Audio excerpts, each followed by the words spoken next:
సరే ఇప్పుడు మీరు ఎంతసేపు అంటే ఈ గ్రంథాలు చదవండి చదవండి అని చెప్తున్నారు.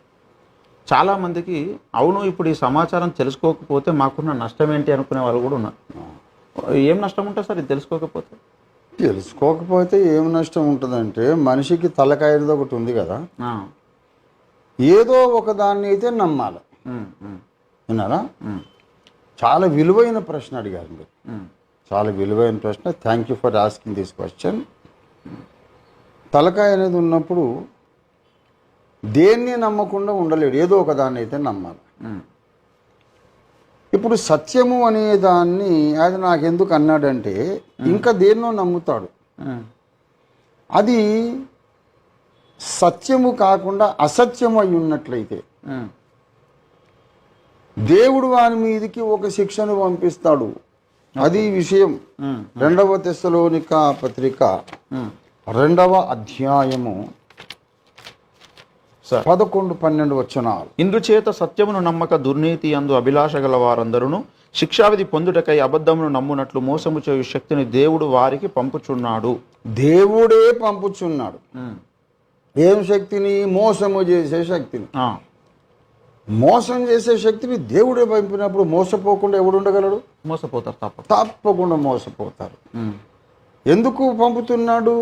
ఒరే మీరు సత్యమును నమ్మాలనే ఆశ మీకు లేదు కాబట్టి మీరు అబద్ధాన్నే నమ్మండి పొండిరా అని దేవుడు ఒక శక్తిని పంపిస్తున్నాడు. వాళ్ళు నమ్మే అబద్ధము పేరే అబద్ధ క్రీస్తు. ఓకే, యేసు ప్రభు వారు ఐఎమ్ ద ట్రూత్ అన్నాడు కదా. అవును, నేనే సత్యమును అంటే అబద్ధ క్రీస్తు వస్తాడు, వాడేమో అబద్ధం అనమాట. యేసు ప్రభు వారు మూర్తి భవించిన సత్యము, ప్రపంచ నియంత్రము, రాబోయే సాతాను కుమారుడు మూర్తి భవించిన అసత్యం. వీళ్ళందరూ 666 ముద్ర వేసుకొని సాతానుతో నిబంధన చేసుకొని వీళ్ళందరూ కూడా నరక పాత్రులు అయిపోతారు. ఎవడైతే సత్యము కొరకు వెదికి నమ్మలేదో, సత్య విషయమై ప్రేమను అవలంబింపకపోయిది అట. 2:9 చూడండి. నశించుచున్నవారు తాము రక్షింపబడుటకై సత్య విషయమైన ప్రేమ అవలంబింపకపోయిరి గనుక వాని రాక అబద్ధ విషయమైన సమస్త బలముతోనూ నానా విధమైన సూచక క్రియలతోనూ మహత్కార్యములతోనూ దుర్నీతిని పుట్టించు సమస్త మోసముతోనూ నశించుచున్న వారిలో సాతాను కనుపరచు బలమును అనుసరించి ఉండును. ఇప్పుడు నాకెందుకు అది ఎందుకు చదవాలంటున్నారు? నేను చెప్తున్నాను. పెద్ద పెద్ద మహాభక్తులు, క్రైస్తవ సంఘ నాయకులు, పేరెన్నికగా అన్నటువంటి మహానుభావులు 2వ రాకడ గురించి ఒక మాట చెప్పారు. మహాశ్రమల కాలం వస్తోంది. ఆ మహాశ్రమల కాలం 7 ఏళ్ళు ఉంటుంది. ఆ మహాశ్రమల కాలం ప్రారంభం కాకముందే సంఘము మహిమలోకి ఎత్తబడుతుంది. సంఘము భూమి మీద ఉండదు. సంఘం భూమి మీద నుంచి ఎత్తబడిన తర్వాతనే వాడు వస్తాడు. అబద్ధ క్రీస్తు వచ్చి 7 ఏళ్ళు ఈ లోకాన్ని శ్రమ పెడతాడు అని పెద్దలందరూ చెప్పారు. మరి ఇప్పుడు రంజిత్ తోఫీర్ గారేమో అట్లా కాదు బాబు, పరిశుద్ధులందరూ వెళ్ళిపోతే అబద్ధ క్రీస్తు వచ్చి కష్టపెట్టేది ఎవరిని? వాని సొంత భక్తుల్నే కష్టపెడతాడా? అలా పెట్టొద్దు కదా. అది కామన్ సెన్స్కి విరుద్ధం కదా. వాడు కష్టపెడతాడు ఎవరిని అంటే నిజమైన భక్తులను.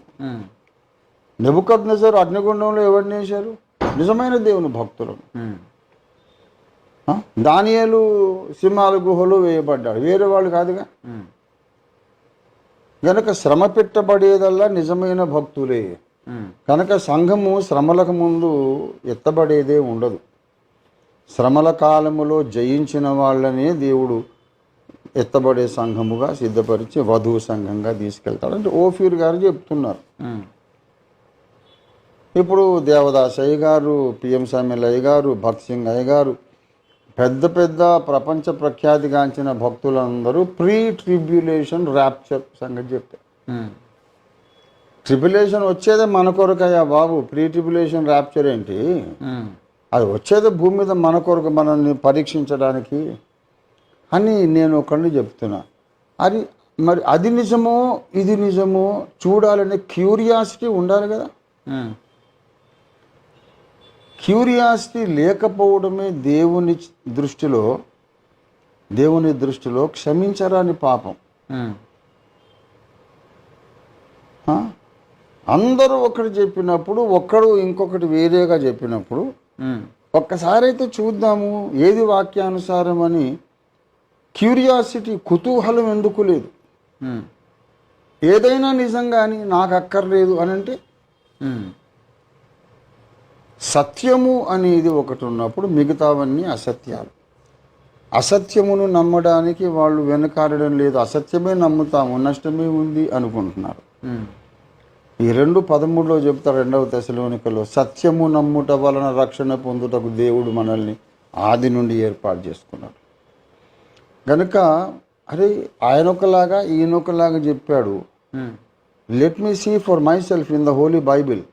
2 బుక్స్ చదువుదాం, బైబిల్ దేనికి అంగీకరిస్తుంది అనేది చూద్దాం అనే ఒక కుతూహలం ఎవరికి లేదో వారిలో సత్య విషయమైన ప్రేమ లేదు, సత్యాసక్తి లేదు. కనుక అది దేవునికి చాలా గాయము కలిగించేటటువంటి నిర్లక్ష్య వైఖరి. వాళ్ళ మీద దేవుడు కోపాన్ని ప్రదర్శిస్తాడట.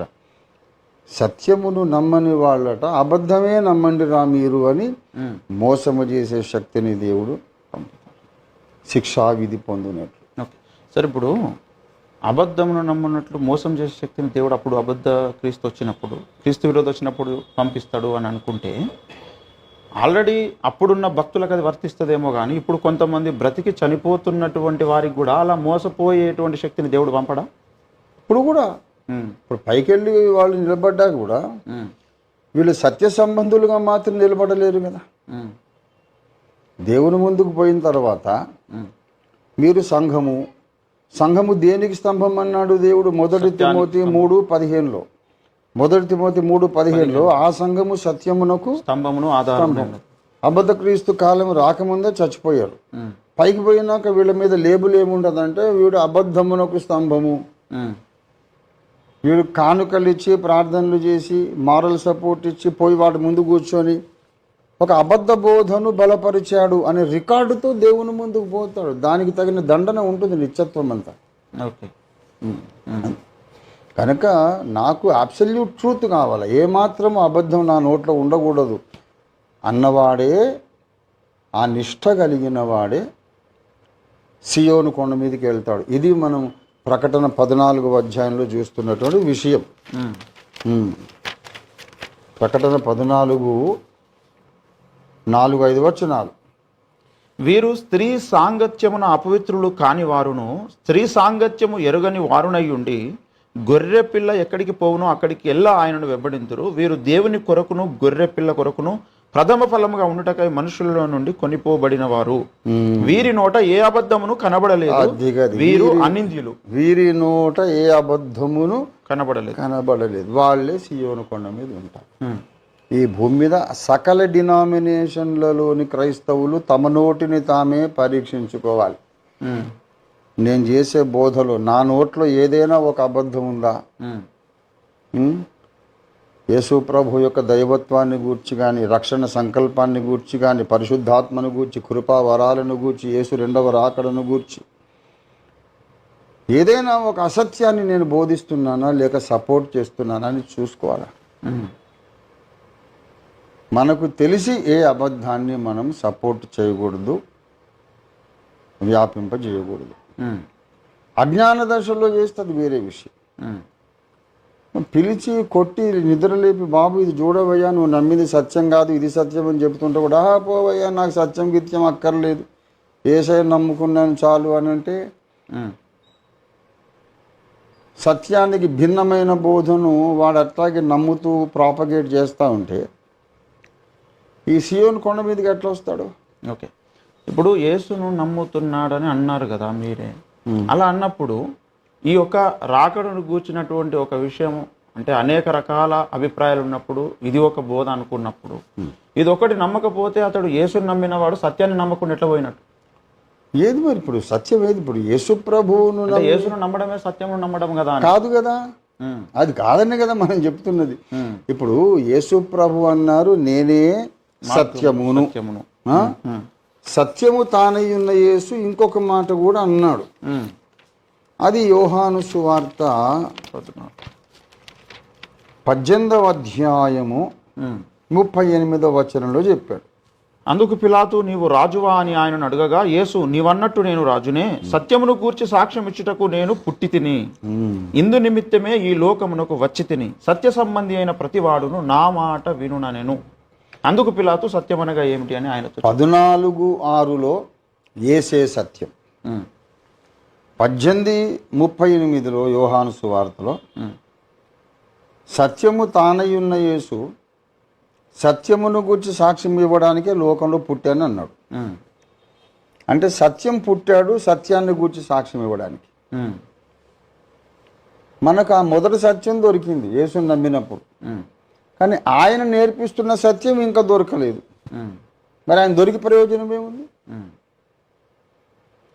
యేసు దొరికితే చాలదు, యేసు నేర్పిస్తున్న సత్యాన్ని కూడా మనం నేర్చుకోవాలి.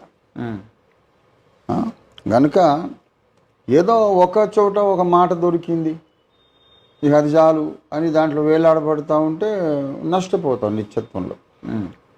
వాక్యములో ఒక ముక్క సత్యం కాదు, వాక్య సారాంశమే సత్యము అని పాయింట్లు ఏవదీసి పోరాడి 1/2 శతాబ్దంగా పోరాడుతున్నటువంటి సంస్థ ఓఫీర్ మినిస్ట్రీస్. వాక్యంలో ఆ మూల ఒక మాట ఈ మూల ఒక మాట ఎవరికి నచ్చిందో వాడు తీసుకోవడం కాదు, 66 గ్రంథాల సారాంశం తీసుకుని దాన్ని నమ్మాలి. అది సత్యం అవుతుంది, అది సత్యం. అది 119వ కీర్తన 160వ వచనములో రాయబడింది. నీ వాక్య సారాంశమే సత్యం. The sum total, the gist of your word is the truth. ఆ మూలకు ఈ మూలకు ఏదో ఒకటి మనకు నచ్చింది అండర్లైన్ చేసుకుని దాని మీద డినామినేషన్ కట్టేస్తే అది సత్యం కాదు. అది విషయం. Okay okay sir.